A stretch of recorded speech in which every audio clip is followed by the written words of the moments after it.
안녕하세요. 오늘 살펴볼 책은 지식의 최전선이라는 책입니다. 이 책의 저자는 앤서니 그레일링, 영국의 철학자입니다. 1949년생입니다. 출판사에서는 이 책을 이렇게 설명하고 있습니다. 기술과 과학, 입자 물리학과 우주론, 역사와 고고학 및 고인류학, 마음과 뇌를 연구하는 신경과학, 그리고 인지과학까지 과학과 철학을 넘나드는 위대한 지적 여정이라고 설명을 하고 있습니다. 이 내용들 중에서 신경과학과 관련된 부분들을 오늘 다루어 보도록 하겠습니다.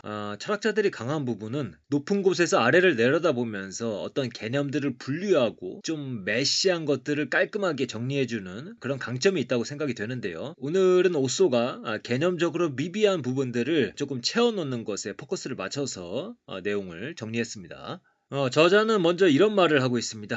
나는 뇌가 마음에 관한 이야기의 전부는 아니라는 점을 보일 것이다. 또한 이 그림에는 여전히 신경이 접두어로 붙은 또 다른 분야, 예를 들면 뇌의 사회적 환경의 역할을 밝히는 것을 목표로 하는 신경사회학이 필요하다는 점을 보일 것이다. 이 내용과 관련해서 개인적으로 인상 깊게 읽었고요. 그러면 본격적으로 내용을 살펴보도록 하겠습니다. 신경과학, 심리학, 인지신경과학, 신경심리학 등등 뇌와 마음을 다루는 학문 분야들의 차이점이 무엇인지 좀 헷갈리는 부분이 있습니다. 그런데 책에서는 이 부분들을 명확하게 정리해주고 있습니다. 먼저 가장 포괄적인 분야는 신경과학과 심리학입니다. 이 두 학문을 중심으로 두고 나머지 하위 학문들을 분류하시면 되겠습니다. 먼저 신경과학에 대한 설명입니다. 신경계, 그 중에서도 주로 뇌를 다루는 학문이다. 해부학, 생리학, 분자 및 세포와 그들의 성장을 탐구하는 생화학과 생물학 등 관련 있는 모든 관점에서 신경계를 바라보면서 정상적 상태와 병리학적 상태 두 모두를 연구한다. 연구의 주요 타깃은 뉴런과 그 연결이다. 그래서 이 뇌과학보다는 신경과학이라는 표현을 국제적으로는 좀 더 많이 사용한다는 이야기도 들은 기억이 납니다. 반면에 심리학은 마음과 행동에 관한 연구이다.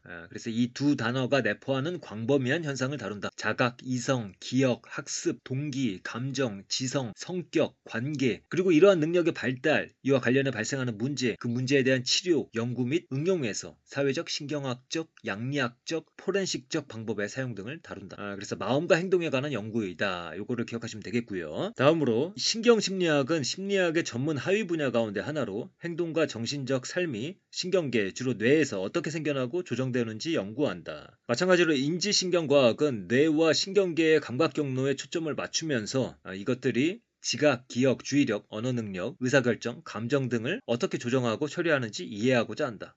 그 다음에 지난번에 저녁신경 작업공간 이론을 살펴보면서 우리의 무의식이 정보를 병렬로 처리하고 있고 그 과정에서 가치평가가 이루어지면서 주의가 집중되고 그 내용이 우리의 인식 안으로 들어와 보고될 수 있는 상태가 바로 conscious access다. 이렇게 설명을 드렸고요. 인식에 대한 설명 한 구절 보고 가면 좋을 것 같아서 소개를 드립니다. 무엇을 인식하는가에 대한 답은 일반적으로 두 가지다. 첫째, 주의의 대상. 둘째, 어떤 의식 상태에 있을 때 느껴지는 성질이다. 첫 번째 답변은 의식이 의도적이라는 특성과 관련이 있다. 즉 의식 상태는 일반적으로 무언가를 향한다는 것이다.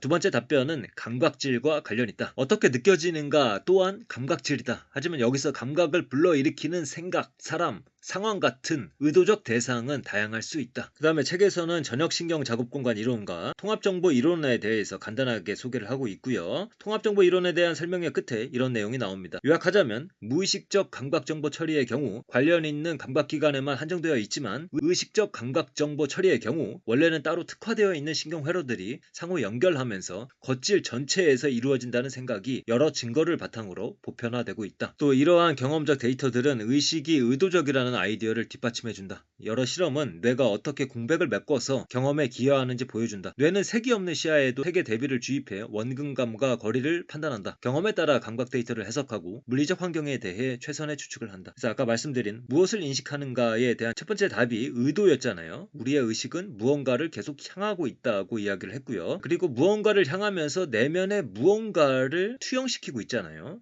그래서 무의식의 병렬 처리, 주의, 가치평가의 과정에서 우리가 아니라 정확히 그것이 무엇인지 알아야지 그 다음에 가치평가가 되는 것이니까요. 그러니까 최선의 추측은 무의식 단계에서 작동을 하는 거죠. 그 다음에 의식 안으로 무엇을 인식할지의 과정 전반에 걸쳐서도 작동하는 그런 과정으로 저는 이해를 했습니다. 그리고 저자는 전역신경작업공간 이론, 그 다음에 통합정보 이론 등에서 계산 개념이 기본적으로 깔려 있다고 봅니다. 그리고 계산 모형을 거부하는 로저 펜로즈의 주장도 소개를 하고 있습니다. 로저 펜로즈는 신경과학 책들에서 자주 등장을 하고 있고요. 양자역학의 관점을 대안으로 제시하고 있습니다. 이에 대한 저자의 평가를 보자면 데카르트의 주장에 비해서 엄청나게 많은 발전이 있었다고 보기는 어렵다. 파동함수 붕괴라는 양자 연출은 우리가 어떻게 색, 향기 등을 주관적으로 경험하는지 여전히 설명하지 못한다. 만약 이 이론이 지금 상태로는 옳지 않을지라도 제대로 된 방향으로 나아가고 있다고 밝혀진다면 그에 따른 한 가지 결론은 의식이 동물에 국한된 게 아닐지도 모른다는 것이다. 양자 상태는 물리적 우주 속에서 우리가 아는 모든 것의 기반을 이루기 때문이다. 그 다음에 이 책을 읽다가 불현듯 깨달은 점이 하나가 있었는데 우리의 의식이 뉴런 하나하나보다는 뉴런들의 전체적인 시스템에 의해서 구현된다고 이해를 할 수가 있겠는데요. 우리의 마음을 살펴볼 때 우리의 마음은 우리 하나하나의 개별적인 인간으로부터 온전히 비롯되는 것이 아니라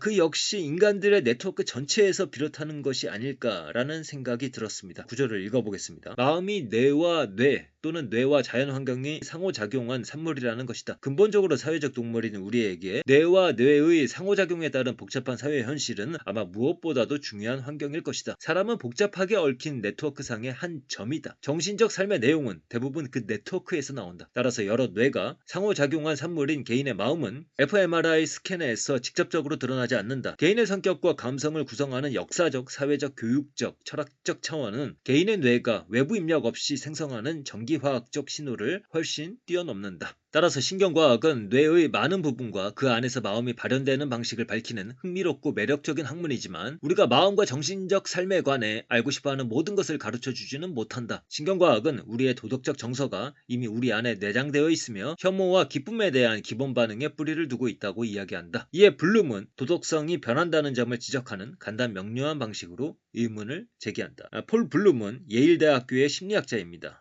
그래서 이 우리의 신체적 조건에 대한 이야기를 할 수도 있을 것입니다만은 그것만으로 온전히 100% 설명은 못한다는 것이죠. 똑같은 토대일지라도 도덕성이 변한다고 했을 때 우리에게 중요한 것은 그 구체적인 도덕성의 변화 그 자체가 아니겠습니까? 그래서 무엇이 그 변화를 일으켰는가에 대한 답변은 동일한 신체적 조건으로 설명할 수는 없다는 것입니다. 신체적인 설명도 필요하겠지만 추가적인 설명도 필요하다는 이야기입니다. 정신적 삶, 그 성격과 성질에 관한 커다란 질문들에 대해서는 신경과학보다도 문학, 역사, 철학에서 더 많은 것을 배울 확률이 높다. 그래서 이 저자는 신경과학의 중요성을 폄하하는 것이 아니라 신경과학을 비롯해서 여러 학문들 간의 연결이 이루어져야 한다는 말을 덧붙이고 있습니다. 신경철학의 예를 들면서요. 사람들의 마음이 여러 가지 연결된 것에서 오기 때문에 그것을 연구하는 데 있어서도 신경과학 하나만으로는 되지 않을 것이다. 인간의 마음을 연구하는 것 그 자체는요. 그 다음에 자아에 대한 설명을 하고 있습니다. 마음에 대해 토론할 때 자아에 대한 질문을 빼놓을 수 없기 때문이다. 즉 자아감, 자기 인식을 살펴보고 개개인이 시공간상 우주의 중심이자 개인적 사회적 의미를 해석하는 주인공이라는 경험의 주관적 성격에 대한 질문을 다루어야 한다는 뜻이다. 마음의 근본과 성질을 연구한다는 의미에서 신경과학 역시 자아를 설명하는 일에 전념한다.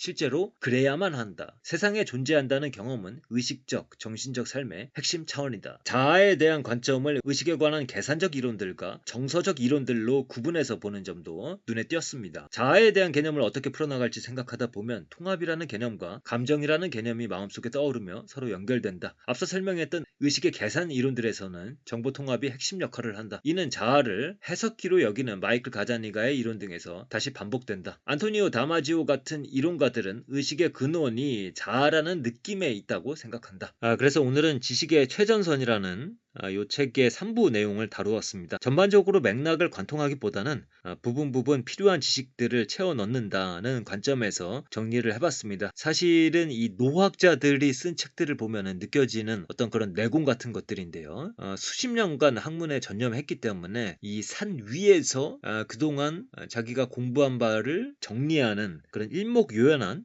그러면서도 깊이 있는 그런 해설 같은 것들이 이런 책들의 특성이죠. 그래서 관심 있으신 분들은 한번 읽어보셔도 좋겠고요. 그래서 오늘의 내용이 조금이라도 도움이 되었으면 좋겠습니다. 감사합니다.